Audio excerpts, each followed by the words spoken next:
من يهد الله فلا مضل له ومن يضلله فلا هادي له وأشهد أن لا إله إلا الله وحده لا شريك له وأشهد أن محمدًا عبده ورسوله يا أيها الناس اتقوا ربكم الذي خلقكم من نفس واحدة وخلق منها زوجها وبث منهما رجالا كثيرا ونساء واتقوا الله الذي تساءلون به والأرحام إن الله كان عليكم رقيبا يا أيها الذين آمنوا اتقوا الله حق تقاته ولا تموتن إلا وأنتم مسلمون يا أيها الذين آمنوا اتقوا الله وقولوا قولا سديدا يصلح لكم أعمالكم ويغفر لكم ذنوبكم ومن يطع الله ورسوله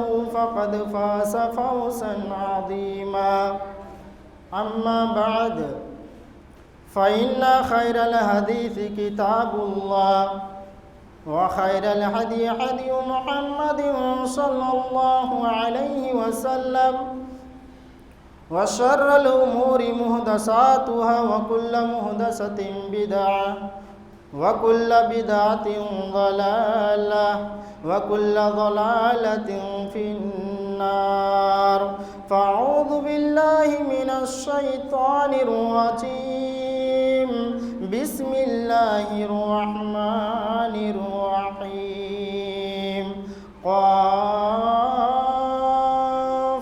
والقرآن المجيد بل عجبوا أن جاءهم منذر منهم فقال الكافرون هذا شيء عجيب أئذا متنا وكنا ترابا ذلك رجع بعيد قال الله تبارك وتعالى في كلامه المجيد بسم الله الرحمن الرحيم ولا تحزنوا أنتم الأعلون إن كنتم مؤمنين تمام قسم کی تعریفات وحدہ لا شریک خالق کائنات ارض و سما کے لیے لائق و ذبح و سجاوار ہے، جو رحمان ہے، رحیم ہے، مالک یوم الدین ہے، جنہوں نے ہم سبوں کو پیدا کیا اور پیدا کرنے کے بعد یوں ہی بیکار بے بس جانوروں کی طرح بھٹکتے ہوئے نہیں چھوڑا، بلکہ ہم کو سیدھی راہ پر لانے کے لیے، صحابہ اکرام کے نقش قدم پر چلنے کے لیے، صراط مستقیم پر گامزن ہونے کے لیے کم و بیش 1,24,000 انبیاء اکرام اس دنیا کے اندر بھیجے۔ انہیں میں سے ہمارے آخری نبی جناب آمینہ کے لال، عبداللہ کے لخت جگر، عبد المطلب کے نور نظر، جناب محمد رسول اللہ صلی اللہ علیہ وسلم پر ہزار و ہزار درود و سلام نازل ہو، کہیں اللہم صلی علی بارک وسلم۔ سامعین، آج میری تقریر کا عنوان ہے موجودہ حالات میں مسلمان آخر پریشان کیوں؟ موجودہ حالات میں مسلمان آخر لاچار کیوں؟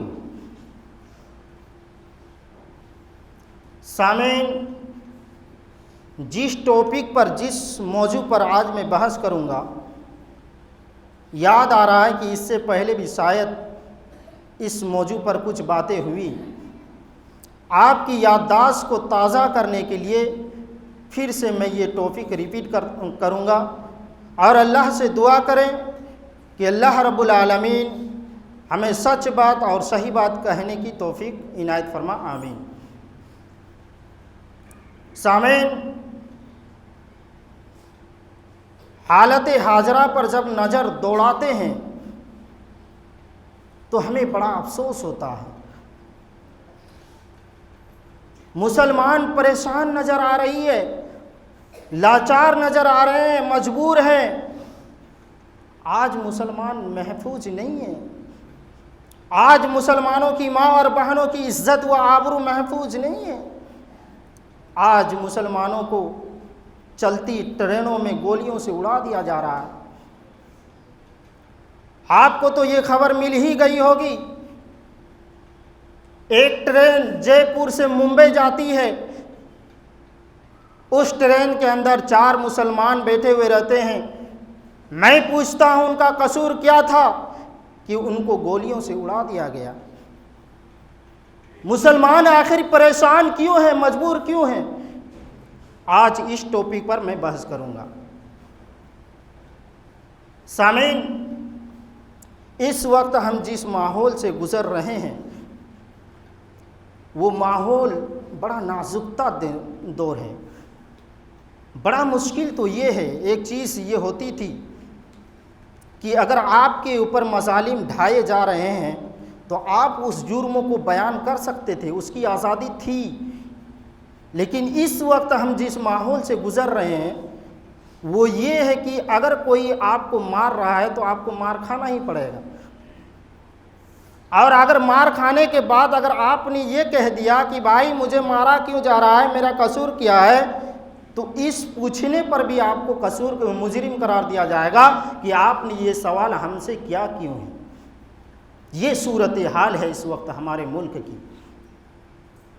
بالکل سیم پوزیشن وہی ہے جیسے ایک گھاٹ تھا، ایک تالاب تھا، اور اس تالاب میں ایک شیر بھی پانی پی رہا تھا اور ایک بکری بھی پانی پی رہی تھی۔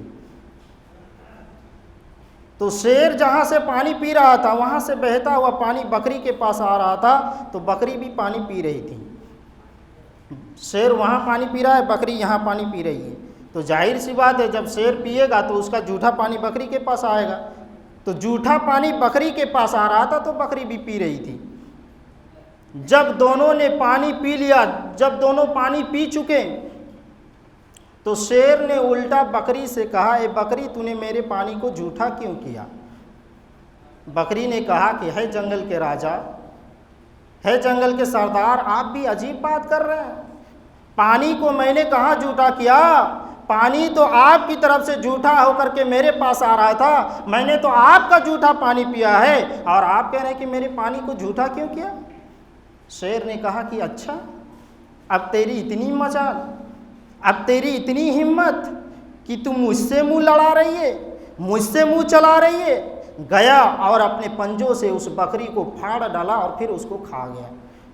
یہ صورتحال ہے اس وقت ہمارے ملک میں۔ آج مسلمانوں کو پریشان کیا جا رہا ہے، آج مسلمانوں کو مارا جا رہا ہے، کہیں چلتی ہوئی ٹرینوں پر اسے وار کیا جا رہا ہے تو کبھی مارکیٹوں میں وار کیا جا رہا ہے۔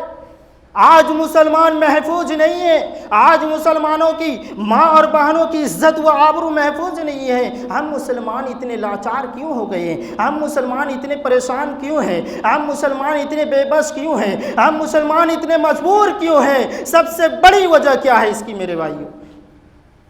سب سے بڑی وجہ ہے کہ آج ہمارے اندر ایمان نہیں ہے، ایمان کی کمزوری ہے۔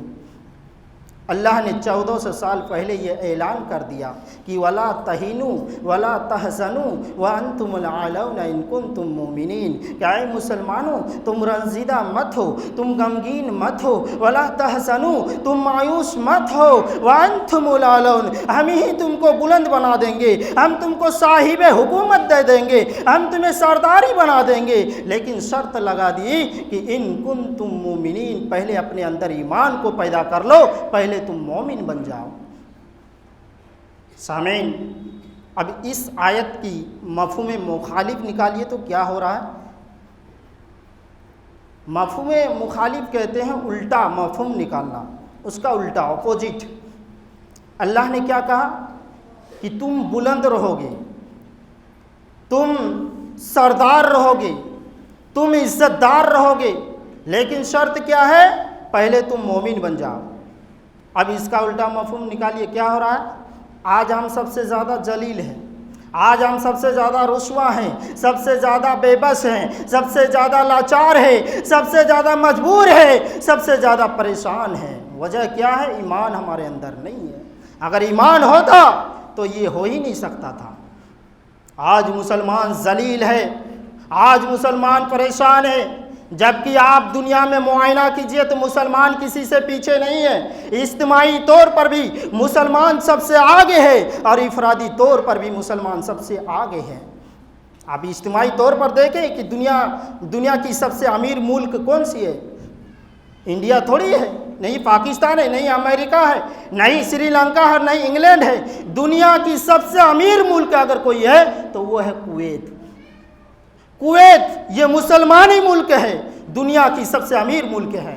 اور انفرادی طور پر دیکھیں کہ دنیا کا سب سے امیر آدمی کون ہے، سب سے دولت مند آدمی کون ہے، تو وہ کوئی ہندو نہیں ہے، وہ کوئی عیسائی نہیں ہے۔ میرے بھائی، دنیا کا سب سے امیر آدمی نریندر مودی نہیں ہے، اس کا بھائی للت سنگھ نہیں ہے، امبانی نہیں ہے، وجے مالیا نہیں ہے۔ دنیا کا سب سے امیر شخص کا نام ہے عبداللہ الارعون۔ یہ پاکستانی ہے اور امریکہ کے انڈر نیشنلٹی لے کر کے یہ رہ رہا ہے۔ یہ دنیا کا سب سے امیر آدمی ہے۔ تو کہنے کا میرا مطلب یہ ہے کہ ہم مسلمان اجتماعی طور پر بھی سب سے آگے ہیں، انفرادی طور پر بھی سب سے آگے ہیں۔ اتنے مضبوط اور طاقتور ہونے کی باوجود آج جاننا چاہتے ہیں مسلمانوں کا حال؟ ضریبت علیہم الذلۃ والمسکنہ۔ دنیا کی کسی دور میں مسلمان اتنا لاچار نہیں ہوا تھا، اتنا بے بس نہیں ہوا تھا، اتنا مجبور نہیں ہوا تھا، اتنا پریشان نہیں ہوا تھا جتنا پریشان اور لاچار اور بے بس اور مجبور اس دور میں آج مسلمان ہے۔ افسوس کی بات تو یہ ہے کہ اجتماعی طور پر بھی ہم سب سے آگے ہیں، انفرادی طور پر بھی ہم سب سے آگے ہیں۔ سب سے امیر شخصیت ہونے کے باوجود اگر آج دنیا میں سب سے زیادہ پریشان کوئی قوم ہے تو وہ مسلمان ہے میرے بھائی۔ کیوں ہے پریشان؟ آئیے دیکھتے ہیں قرآن میں۔ اللہ رب العالمین نے کہا کہ یا ایھا الذین آمنوا اتقوا اللہ حق تقاتہ ولا تموتن الا وانتم مسلمون واعتصموا بحبل اللہ جميعا ولا تفرقوا۔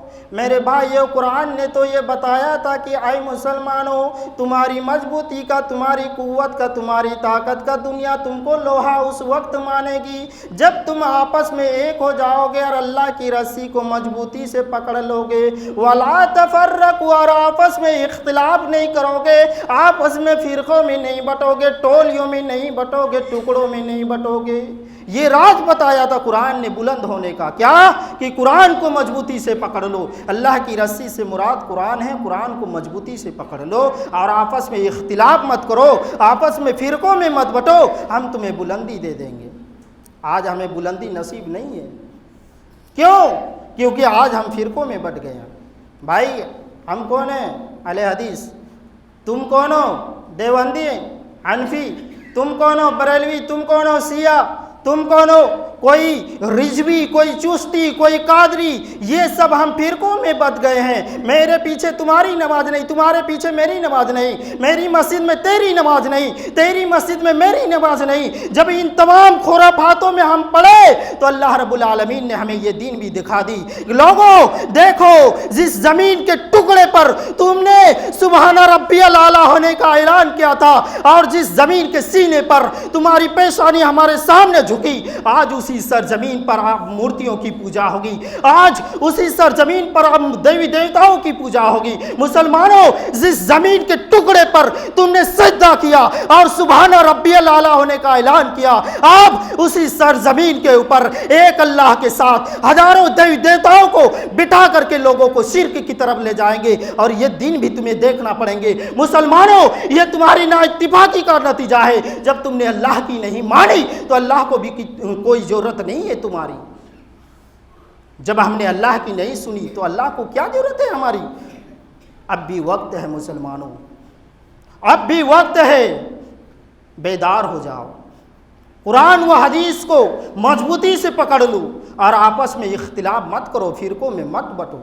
اللہ رب العالمین ہمیں بلندی دے دے گا، ہمیں عزت دار بنائے گا، ہمیں سرداری دے دے گا۔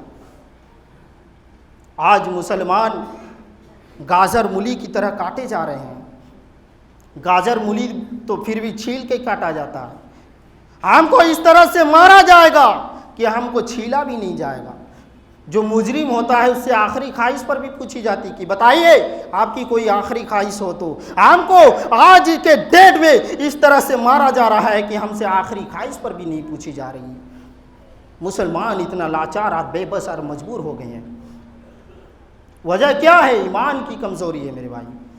اور آگے چلیے، ایک مثال پیش کر رہا ہوں، بہت جامع مثال ہے، ہم کو لگ رہا ہے کہ اس سے پہلے بھی یہ مثال پیش کر چکا ہوں۔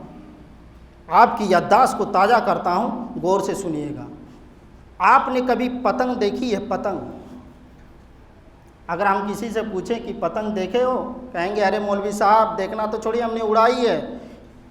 اب آپ پتنگ کا حال دیکھیے، آپ پتنگ کو ہوا میں اڑا رہے ہیں اور جیسے جیسے آپ رسی کو ڈھیلی کرتے جاتے ہیں وہ پتنگ اوپر چڑھتی جاتی ہے، صحیح بات ہے؟ جب تک وہ پتنگ دھاگے سے جڑی ہوئی ہے، ڈور سے جڑی ہوئی ہے، بندھی ہوئی ہے، رسی سے بندھی ہوئی ہے، وہ پتنگ اوپر جاتی ہے، آسمان کی طرف جاتی ہے، بلندی کی طرف جاتی ہے۔